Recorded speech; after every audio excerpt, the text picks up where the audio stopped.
nsenganze lumbuye nwaliranye ekitiibwa ky'omukazi as long as n'omukazi yerwanirira ate omuzadde yena ayina kudifendinga baana be mu ngeri. Fred Lumbuye alabudde Mayanja family bave mu mawulire. Bebekulu mulabye bamung'olaawo ng'ayogera. Bebekulu naye atuuleko wansi. Tamala emirundi naye ayina obubaka bwaweereza Bugembe.faridah Nakazibwe naye ayina byatugambye wano ku nsonga za Katolu Bwama.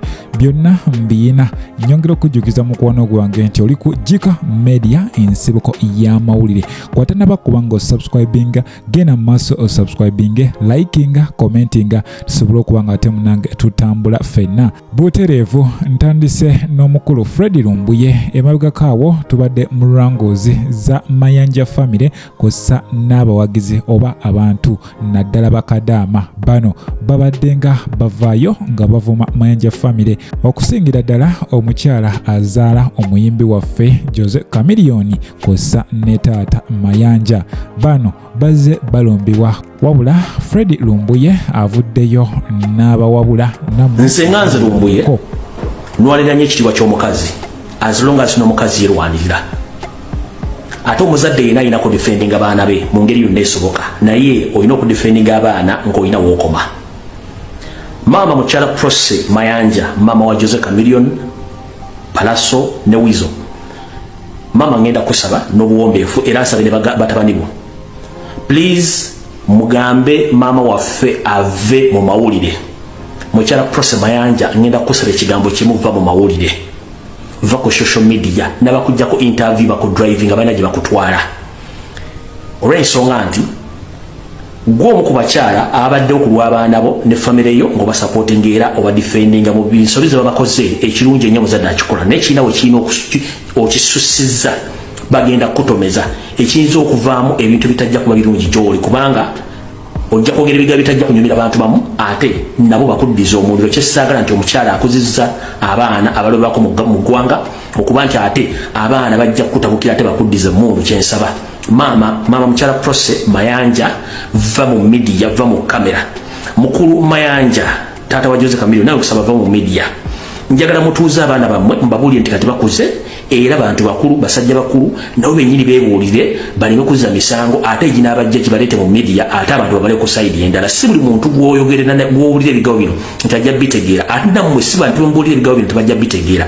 Muli bazadde abalina abaana naye abaana bammwe nabo si batuukiridde ng'enjogera ennaku zino ngenda basaba taata mukulu Mayanja va mu mawulire maama mukyala Prose Mayanja va mu mawulire. Oyo munnange ye Fred Lumbuye era nga ndowooza ensonga eyo ntuufu nnyo ddala. Lwaki abantu abakulu munnange batuuka okubanga bajolongwa we batyo oba osanga nsobi yaabwe okubanga munnange bayingira mu mazina g'enkima nga tebagasobola because weyingira mu ntalo z'abaana oyinza okwesanga nga abalwana nabo bavubuka ate mmwe muli bantu abakulu abakuzeeko kitegeeza entalo ezo temujja zisobola ate amawulire mugamanyi amawulire gakuba mu wiiki emu ne gakuteeka ku ttaka so omukulu avuddeyo n'abategeeza badde ebbali eyo nno nga nkugyeyo ku okuziika kwa Katolu Bwama kwawedde bulungi wabula Bugembe aze asinkana munange obuzibu obw'enjawulo ono nga buli wakwata kazindaalo munange bamungoola bamugamba vaayo toyina byotugamba era ontujjukira bulungi yalumbako bapolitician n'abategeeza munange balekerawo okuleeta ebyobufuzi ku bafiirwa naye ng'omuntu afudde wa byabufuzi lwaki temubyogerako. Wabula tamala emirundi ayina obubaka bwamuweereza nammwe mumwewulirireko. Bebekulu mulabye bamung'olaawo ng'ayogera. Bebekulu naye atuuleko wansi. Alowooza nti munnakatemba munnaabwe nti agenze for good ideas. Nase sijja kwogera kantuule wano tebandi mung'odde. Olunaku lumu twagende wakasirye eggwanga nga maama waafudde obusajja olundaba bagamba tamala emirundi batugambye waali remained seated. Muzeyi nkiraba nnyo ne ku mikolo bagasituka owubire ku bantu n'ogaana. Did I come for display? Tolimala kuyi weyogera nti mirundi tuli naye nze nga nzinga emikono gwe ng'osirika ne bino situka sebo owubire ku bantu gwe tokyabikola. Oyo yetamale mirundi anti akuddira mu luyimba taluwomya. Kansubire Bebe Cool obubaka obwo bufunye nnyo. Nzijukira waliwo ne ku interview emu Bebe Cool we baamubuuza munnange olowooza abantu kye bakulowooleza nti oli musiru okirowoozaako ki? Bebe Cool ya reactinga usual era omuntu omu n'avaayo n'agamba ekyo ekibuuzo singa bakibuuza Jose Chameleone mwanattu eyakimubuuza yali ajja kifuwa nga akizza munda. Oyinza okwesanga nti Bebe Cool is well talented musically naye nga mu bikwatagana ne politics ono alabika tabisobola. Butereevu kiba kirungi n'omanya enkizo yo mu ki ky'olimu. You have to specialize. Ekisinga osumbwa Bannayuganda basinga they don't specialize. Sometimes ayagala akubeeno neno naye waliwo ekigaana. Bebe Cool speeches ze zatera okukola mu public mwanattu zitera okumukuba era yeetaaga n'abanga munnange asooka n'akola ku script n'asobola okuba nga ayogera ebintu ebinyumira abantu. Ebyo nno nga tubitadde ku bbali mukwano gwange ye omukyala Maama Fiina ono avuddeyo n'agamba ajja kwetaaga omukulu Aloysius Bujingo kw'ossa ne Pastor Bugembe. Bano be balina okulidinga munnange prayers ze nga avudde mu bulamu bw'ensi eno. Ono agamba nti abakatoliki kye baakola okugaana okusabira omugenzi Katolo Bwama kyali kikolwa kibi nnyo because omuntu okubeera munnange omusamize tekitegeeza nti wa masitaani era yeetaaga munnange naye okusabirwa ng'omuntu omulala.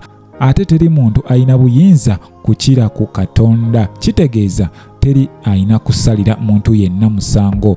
Ono nno yeegatta mu Buyisiraamu mu mwaka gwali 2015 era tujjukira bulungi yafuna n'omusajja ng'ono yali sheeke musajja w'amaanyi wabula ono yakubwa amasasi agamujja mu bulamu bw'ensi eno. Bw'atyo Maama Fiina n'asigalirawo bw'atyo. Ono agambye akoze nnyo kyamaanyi nnyo mu ggwanga Uganda okubanga munnange azimba amakanisa ag'enjawulo agawerera ddala 10. Kitegeeza yeetaaga okubanga munnange asabirwa, yeetaaga okusabirwa ng'afudde era singa banaagaana omusabira bajja kifuuwa nga bakizza munda. Nyinza okugamba nti ennaku 7 Katolo Bwama ze yalaama okumuziikiramu muganda wange zisomesezza eggwanga. Abantu bangi balabiddemu abantu ab'enjawulo. Katolo Bwama yaleka recordings ez'enjawulo ng'ayanika abantu ab'enjawulo, ekintu ekirabisizza abasinga ababadde bagamba nti bano mikwano gye nfanfe wabula bonna babadde bakuuta kakuyege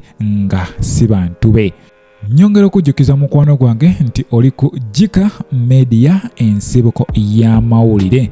Munnange ye omukyala Faridah Nakazibwe ono nno muntu w'amaanyi nnyo mu nsonga z'amawulire. Ono avuddeyo n'ategeeza nga munnange weyandeetaze abantu bonna abagamba nti bamwagala okumuwa ebimuli ng'akyali mulamu, okumusiima ng'akyali mulamu, okumuwaanawaana ng'akyali mulamu, okusinga we banaalinda n'amala okufa batandika okukola speeches ezimuwaana ezimubibiita naye nga tebikyayamba.